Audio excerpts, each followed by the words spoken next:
heard people. Does that mean they're out? I'm blind as a bat.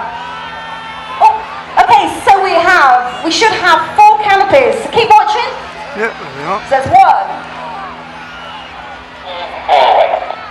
Okay, so that was Alan, the pilot, telling us that we have 4 parachutists away.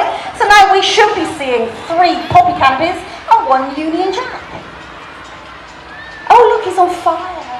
No, he's not. It's just smoke attached to his leg. And again, that's just so that we put on more of a display for you and make pretty patterns in the sky. That's pretty cool. I don't know.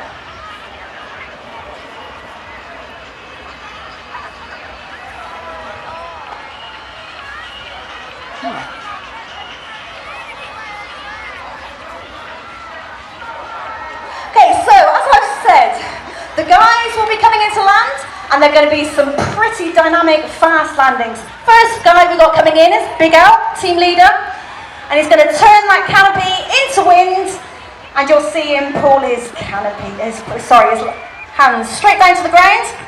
Round of applause. Oh, great, fantastic. Okay, second person we've got is Paul Gibbs, carrying Dalton the bear.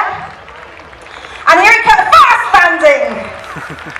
Oh, well done. Yes, he had recovered that well. And the third person, watch carefully, this is the awesome Sarah Orton, landing with an injured shoulder, putting both toggles in one hand. And here she comes. Yay! Yay! Sarah! Yes! Fantastic. And then last but not least, we have Dave Pickersgill. And coming in on that beautiful Union Jack canopy. It's a much larger canopy, and it's of a different type than the others. It's a little slower and more docile. That's not a Union Jack canopy, is it? Yes, it is. Fantastic. Big cheers! Okay. Big cheers! So, in a second, the guys are going